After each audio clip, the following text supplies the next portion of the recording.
أهلا بيكم. النهاردة هنعمل البيتزا. طبعا مفيش اتنين بيختلفوا عليها، لا صغيرين ولا كبار. يعني كبار بيحبوها والصغيرين كمان بيحبوها. هنعملها النهاردة بأفضل طريقة وأحسن مقادير، والعجينة بتاعتها هتكون هشة جدا. وهعرفك ازاي لما تشيلي السلايز كده ما الحشوة بتاعتك ما تقعش منها، وتكون متماسكة زي ما انت شايفة كده. وفي نفس الوقت الجبنة بتشد معاكي وبتمط زي ما انت شايفاها كده. ما شاء الله، حاجة كده في منتهى الجمال. تعالي بينا أمّا هنعملها في وقت قياسي جدًا، ومش هتاخد منِّك وقت، ولو أول مرّة بتعمليها إن شاء الله هتطلع معاكِ مضبوطة. أول حاجة معايا كيلو من الدقيق، حطيت عليهم معلقة من الملح، ومعلقة صغيرة كمان من الbaking powder.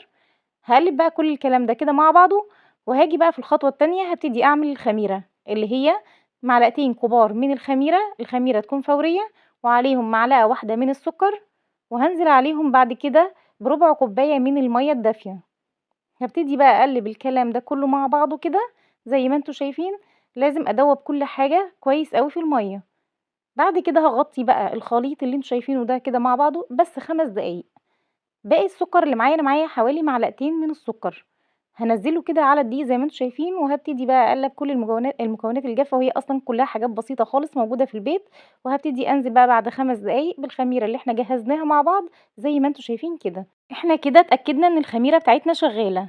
في الوقت ده هاضيف ربع كوباية من الزيت، ومعلقة كبيرة كمان من الخل. والخل كمان بيعتبر عامل أساسي في العجينة علشان هو محسن خبز طبيعي. هاقلب بقى الكلام ده كله كده مع بعضه، وهابتدي أنزل بالمَيّة بتاعتي واحدة واحدة كده بالتدريج لحد لمّا ألِم العجينة بتاعتي والدقيق بتاعي يختفي. أنا عايزة بس في الخطوة دي الدقيق بتاعي يختفي، وهاقول لكم دلوقتي هنعمل إيه. الخطوة اللي جاية ديّة أهم خطوة وممكن تعملوها في أي مخبوزات مش بس البيتزا، بتخلّي العجينة هشة جدًا وطرية وخفيفة معاكِ أوي. بعد لمّا اتأكدت إن الدقيق بتاعي كلّه اختفى زي ما أنتم شايفين، أنا لسه ما عجنتش أوي. هابتدي أنزّل بقى معلقتين كبار من الزبدة بالتدريج كده واحدة واحدة. هي المفروض تكون بحرارة الغرفة، لكن أنا سيّحتها علشان للأسف ما طلّعتهاش من بدري. هتحسي بقى إن العجينة بتاعتِك بدأت تتقطّع، ما تتخضيش في الخطوة دي. هتستمري في العجين كده زي ما اتعودنا مع بعض في العجين اللي فات لحد لمّا تبقى معانا بالشكل اللي أنتم شايفينه ده. هتبقى معاكِ ناعمة وطرية كده زي ما أنتِ شايفة، بتلزق حاجة بسيطة أوي في الإيد. هابتدي بقى أجيب البولة اللي إحنا عجننا فيها وهارُشّها رشّة بسيطة كده من الدقيق، أو ممكن رشّة بسيطة من الزيت.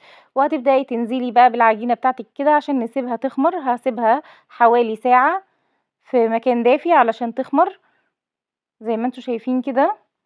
أهم حاجة تغطّيها وتحطّيها في مكان دافي. هنسيبها تخمر، وفي الوقت ده هنبتدي نجهّز الحشوة. وأنا اخترت الحشوة الكلاسيك العادية خالص اللي هي لحمة مفرومة.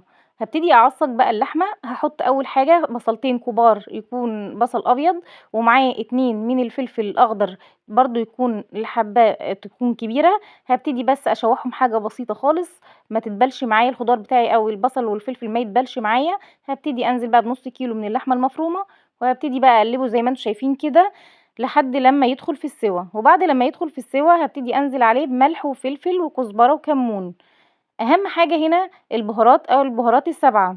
البهارات ال7 دي فيها كل حاجة وبتكون حلوة أوي. ويا سلام بقى لو جايباها من عطار أو من مكان يكون مضمون، هتودّي اللحمة بتاعتِك في حتّة تانية. كده الحشوة بتاعتي أو اللحمة بتاعتي كده جاهزة. بعد كده هنبتدي نعمل الصلصة. أول حاجة حطيت معلقة كبيرة من الزبدة، هانزل عليها بربع كوباية صغيرة كده زي ما أنتم شايفين من الزيت. وفي الخطوة دي هابتدي أجيب كيسين من الطماطم اللي إحنا كنا خزّناهم مع بعض قبل كده. الطماطم دي أنا باسيبها كده في الفريزر، بابتدي بعد كده أشتغل منها طول الوقت. هاسيبهم كده زي ما أنتم شايفين، مش هاحط بصل ولا توم ولا أي حاجة. هاسيبهم على نار هادية لحد لمّا تفُك كده منها لنفسها زي ما أنتم شايفين كده. وكمان أنا محتاجة المَيّة دي كلّها تجِف، عايزة كل المَيّة دي تنشف، مش عايزة مَيّة في قلب الطماطم عشان ما تبوّظش العجين. في الخطوة دي هابتدي أحط البهارات بتاعتي، والبهارات كلّها هاسيبها لكم تحت في صندوق الوصف. ملح وفلفل وكمون وكزبرة ومكعب من مرق اللحمة ومعلقة كبيرة من السكر. وطبعًا دي هتودّي الصلصة بتاعتي في حتّة تانية خالص. هاسيب بقى الصلصة بتاعتي كمان تبرد علشان ما تبوّظش العجين. في الوقت ده هتكون العجينة بتاعتي خمرت زي ما أنتم شايفين كده، ما شاء الله في منتهى الجمال. خمرت كده وشكلها ناعم وجميل. هابتدي بقى أخرّج الهوا منها زي ما أنتم شايفين. ما شاء الله العجينة بجد بتتكلم، حاجة كده في منتهى الجمال. شايفين ستيكي كده وخفيفة وبتلزق تلزيق بسيط قوي. معنى كده ان شاء الله انها هتكون هشة وناجحة. هاخد منها زي كورة كده متوسطة، مش صغيرة ومش كبيرة زي ما انتم شايفين كده، علشان سمك البيتزا بتاعتي ما يكونش تخين. هجيب صينية مقاس 28 وابتدي ادهنها دهنة زبدة، وهبدرها بالدقيق زي ما انتم شايفين كده. هبتدي اخد الكورة بتاعتي وهسيبها ترتاح في قلب الصينية بس لمدة 5 دقايق. 5 دقايق مش اكتر من كده. وبعد 5 دقايق هنفتح عليها، هتكون ارتاحت عشان نبتدي بقى نشتغل فيها. هي كده ارتاحت معانا. هبتدي افردها وهتريحني بقى في الفردة علشان انا سبتها ال5 دقايق دول. هبتدي بقى افرد من جوه لبره زي ما انتم شايفين كده، من جوه العجين من وسط العجين كده لبره للاطراف. هفرد العجينة كلها بنفس الشكل كده لحد لما اوصل للاخر. العجينة بتاعتي ما شاء الله ناعمة جدا وطرية زي ما انتم شايفين، وازاي اصلا مريحاني في الفرد.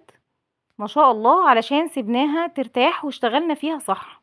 انا كده فردت العجينة مظبوط. المقاس ده مقاس 28. هبتدي دلوقتي اريحها بس كمان دقيقة واحدة لحد لما اجهز حشوة البيتزا. بس دقيقة واحدة مش اكتر برضو. هبتدي دلوقتي بقى اجمع البيتزا بتاعتي او الحشو بتاعي.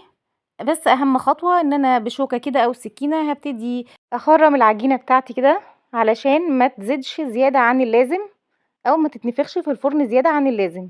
انا عايزة العجينة بسمك 1 سنتي وتخرج من الفرن بسمك حوالي 1.5 سنتي. هبتدي احط معلقتين من الصلصة وطبقة بسيطة من الجبنة الموتزاريلا طبعا، وكمان طبقة بسيطة خالص من اللحمة المفرومة اللي احنا عصجناها مع بعض. ممكن تستخدمي اي حشوة انتي عايزاها، ممكن فراخ، ممكن سلامي، ممكن سوسيز، اي حاجة انتي حباها. بعد كده هحط طماطم. اهم حاجة ان الطماطم اكون شايلة القلب بتاعها وشايلة البذر كمان، علشان العجينة بتاعتي ما تبوش معايا. المية بتاعة البذر هتبوش العجين. وكمان هحط طبقة بسيطة خالص او كام حلقة كده من حلقات الفلفل. وطبعا لو حبيتيه سبايسي ماشي، حبيتيه عادي مفيش مشكلة خالص. اهم حاجة ان احنا بنحط حاجات بسيطة مش كتير. طبعا الجبنة بقى تزودي براحتك تقللي براحتك، لكن بصراحة حطي شوية زيادة كده. البيتزا دايما بتحب الجبنة الكتير يعني. هبتدي اوزع الجبنة زي ما انت شايفة كده. اهم حاجه برضو قلتلك في الحشو، اهم حاجه تاخدي بالك منها ان انتي ما تحشيش كتير، ما تحطيش طبقه سميكه او طبقه كبيره من الحشو. بعد كده هتيجي تشيلي شرايح او قطع البيتزا هتلاقي الحشوه دي كلها بتقع منك وانتي مش مستمتعه نهائي. اهم حاجه بقى في الخطوه ديت رشه الزيت دي، ودي انا شفتها بقى بعناية في مطعم بجد كان بيعملها، واتعلمتها من وقت ما اتعلمتها بجد بتفرق معايا قوي.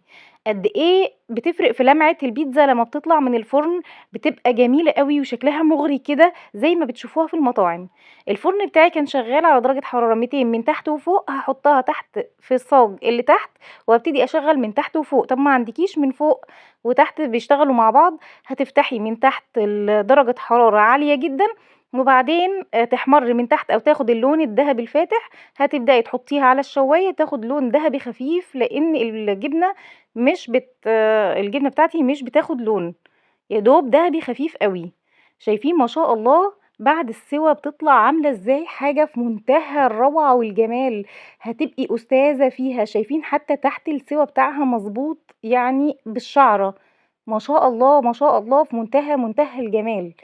نفسي تجربي الطريقة دي، هتعجبك قوي وهتعتمديها جدا جدا. انا عمري ما بغير طريقة العجين دي، وعمري ما بغير طريقة البيتزا دي. بس ممكن اغير الحشوات، لكن الطريقة نفسها استحالة اغيرها، لان كل اللي اكل من البيتزا ديت بجد بيقول لي انت مميزة جدا جدا في البيتزا. ما شاء الله في منتهى الجمال. الحشوة بتاعتي مظبوطة جدا. العجينة كمان هشة جدا وطرية ومش سميكة، مش كبيرة كده زي الفينو او العيش، لا بالعكس.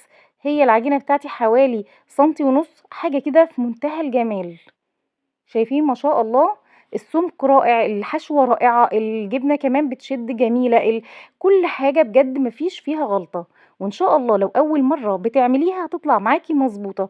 اهم حاجة تكوني اخدتي بالك بس من التركات البسيطة او من التفاصيل البسيطة اللي احنا قلناها في الفيديو، وان شاء الله بجد بوعدك هتطلعي احلى بيتزا حتى لو اول مرة بتجربيها. ولو وصلتي بقى لحد هنا ما تنسيش الاشتراك في القناة واللايك والشير.